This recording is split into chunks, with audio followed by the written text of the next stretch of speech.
Now we are moving on to the next chapter, that is the 10th one, where the examination of witnesses is explained. Here, section 135 of the Act deals with the order of production and examination of the witnesses. And whenever there is a procedure, according to the procedural law, courts are supposed to follow that procedure to examine the witnesses. And whenever there is any absence of procedure, their court will use its discretion fairly and decide when, where, how the witnesses are going to be examined. This point is explained clearly by Supreme Court in the cases of Ram Singh versus State of Madhya Pradesh, and also in the case of Kedarnath Ghosh versus Bhupendra Nath Bose. And next section, that is section 136 of the Act, deals with the procedure of admissibility of evidence. Here also, according to this section, judge is having the um, power to decide which evidence is admissible, because when the party is submitting the evidence, court is going to ask him which evidence he is submitting and will decide whether it is admissible or not. If that document is directly related to the case, fact and issue, then there will be no problem at all in admitting the document. And if it is a primary document, then also there will be no problem. But when the document is not a primary document, it is a secondary document, or when it is not directly connected to the fact and issue, then it is the obligation or duty of the party who is presenting the document before the court to explain in what way this document is going to become a crucial, important evidence in deciding the fact and issue. If according to his version, the document is important, and if court satisfies with his statement, then court will permit him to submit those documents. Otherwise, those documents are not going to be admitted. How you can identify whether a document is admitted by the court or not? This we can understand after completion of the framing of issues. When the trial of the case starts, that is the examination of witnesses, when it starts on the very first day of that examination, the plaintiff or the petitioner or the prosecution will appear before the court, and they will submit all the documents which they are going to examine in the case in the next stages. There, each and every document will be given a number, P1, P2, P3, like this. While giving those numbers, other side advocate and party are also going to be present there in the court, and they will raise an objection for admission of certain documents. If at all the other side party raises any objection, then court will use its discretion by hearing both the sides. And if the other party is not going to raise the objection, almost 95% in all the documents are going to be admitted. So if you are going to become an advocate, when your opposition party, adverse party, is going to submit the documents before the court to her, this is known as marking of documents in the court proceedings. When the other party is adverse party submitting the documents for the marking of the documents, you must present there in the court, and you have to examine whether he is submitting primary documents, or the documents which are admissible as per the Evidence Act or not, and whether all those documents really directly having any connection with the case, or whether he is trying to take any kind of undue influence, undue advantage by submitting some unnecessary documents before the court. All these things you are supposed to verify, and then only and compare the copies which you received with the originals he is going to submit in the court.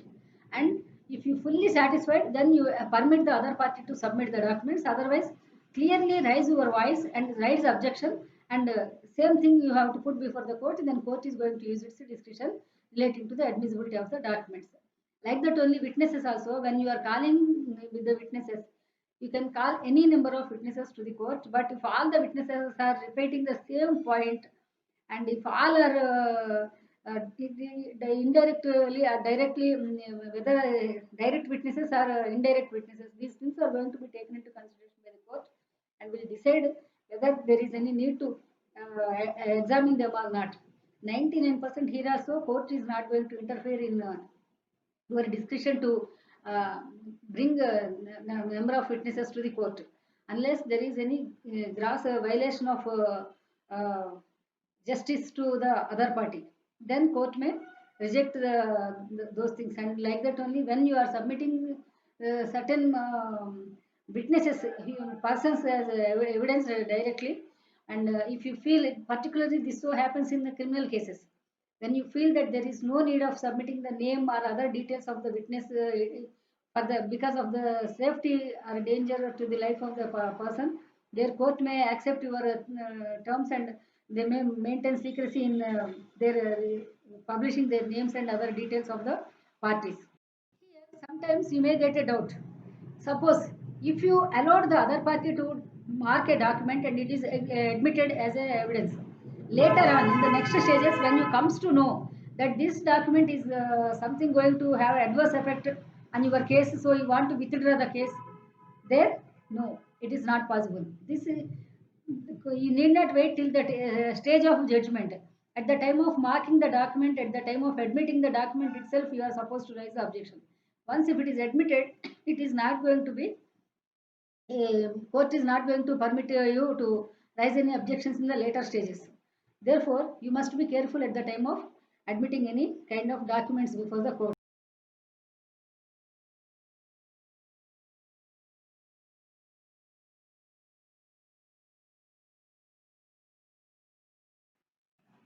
Section 137 of the Act deals with the examination of the witnesses. This examination includes chief examination, examination in chief, cross examination, and re examination.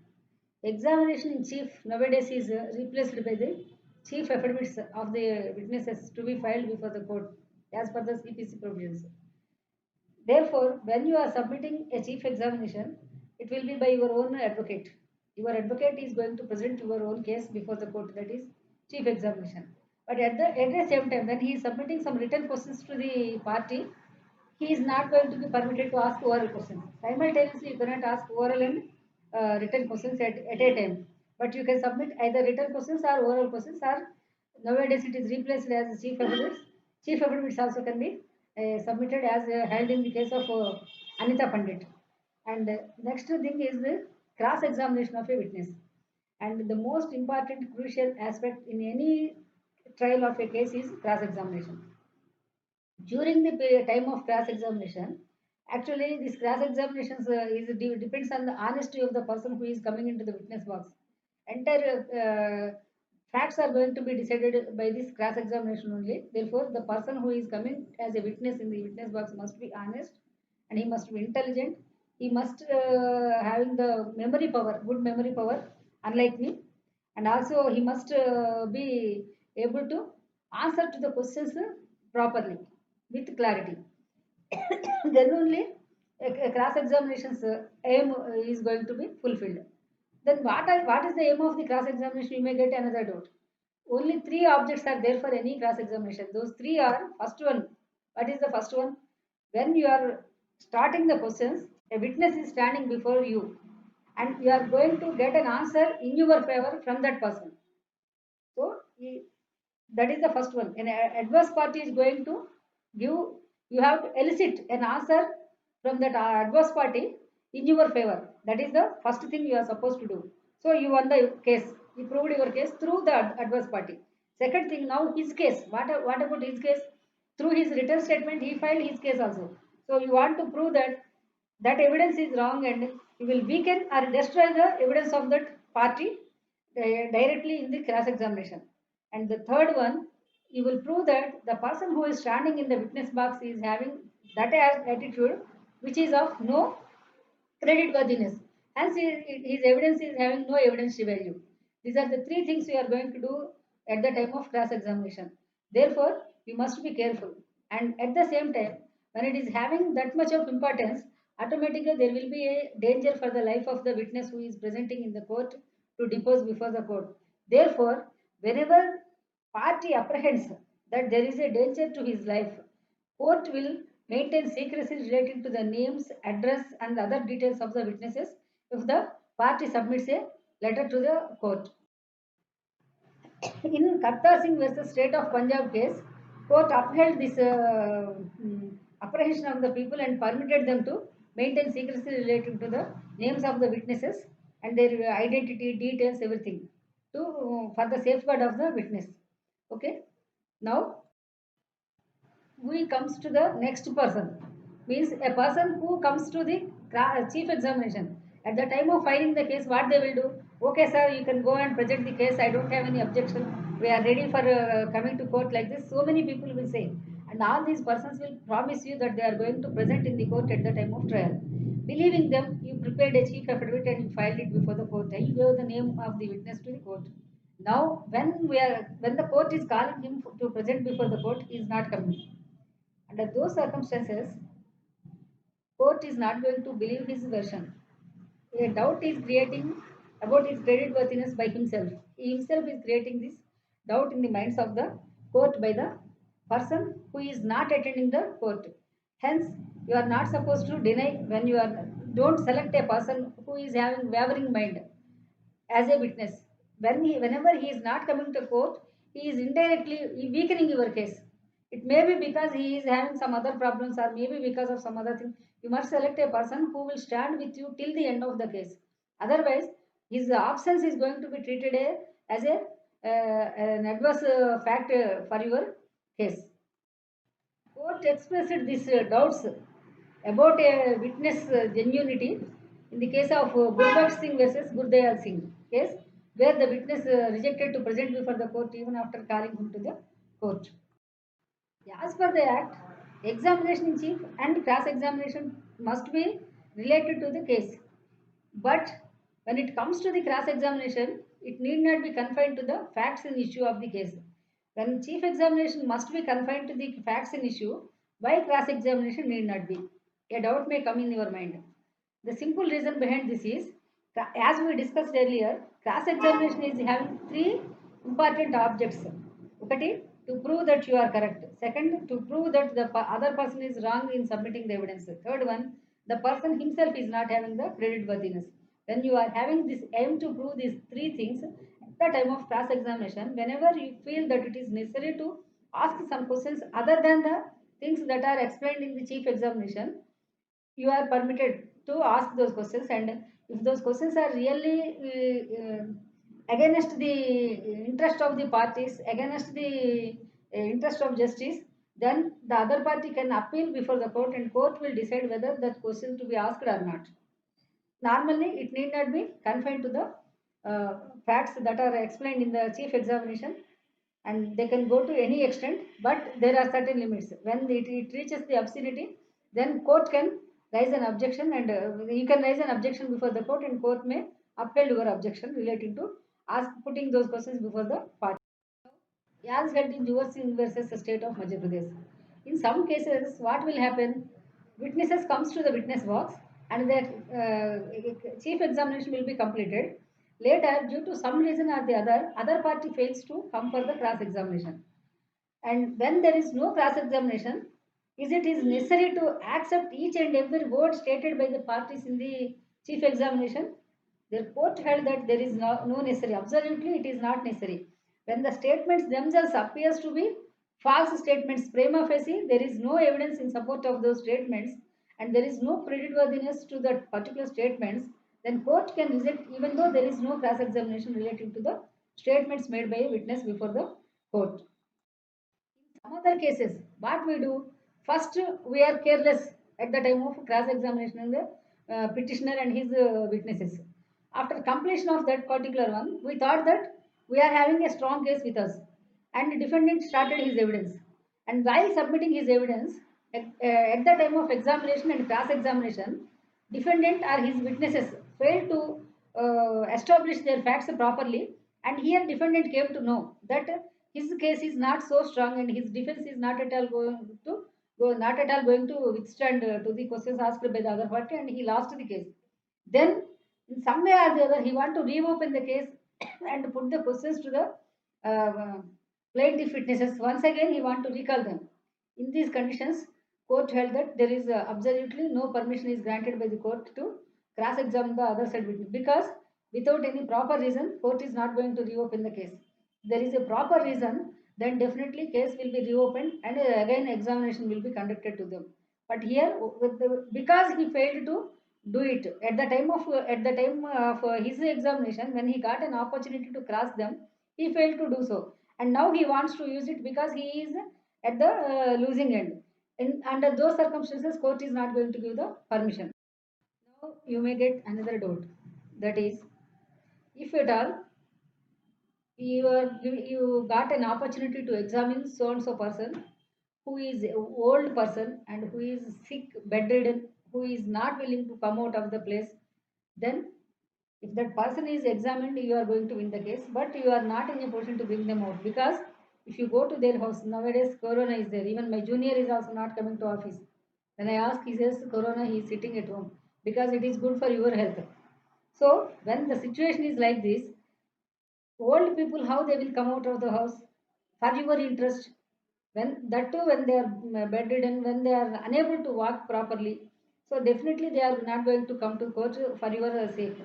In these conditions, if you explain the condition of the witness to the court, and if you are ready to bear the entire expenditure for that examination, then court will provide you the permission, and you can examine the witness at their place. And nowadays, after changing of this act, Information Technology Act 2005, we can go for examination through video conferences.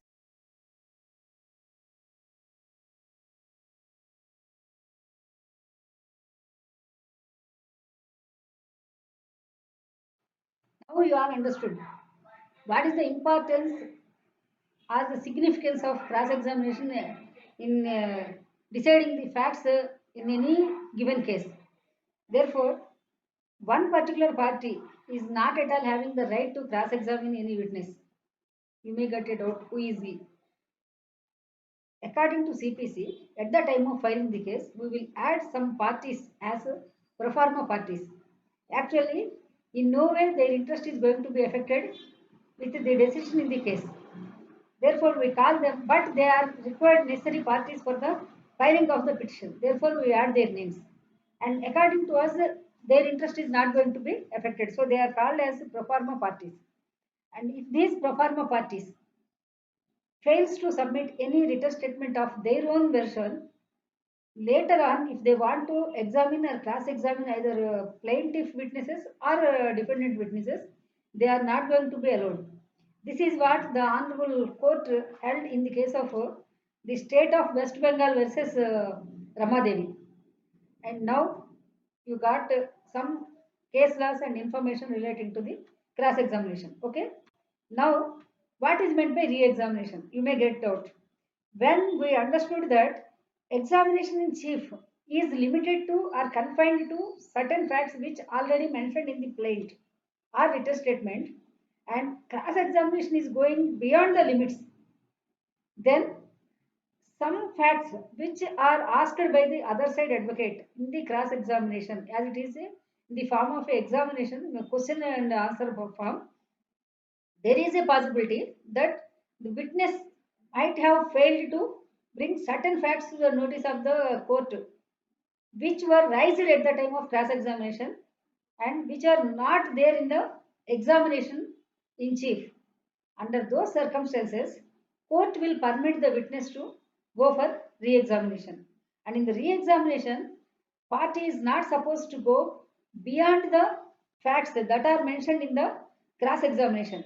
Re-examination means therefore re-examination is limited to only the new points, new aspects that are raised during the cross-examination of the witness. And the same is explained in the case of Pannayar versus State of Tamil Nadu by the Honorable Court. With this, the examination, cross-examination and re-examination of witnesses is completed. First of all, go through all the case laws, and if at all you get any doubts, we will again meet and discuss the facts.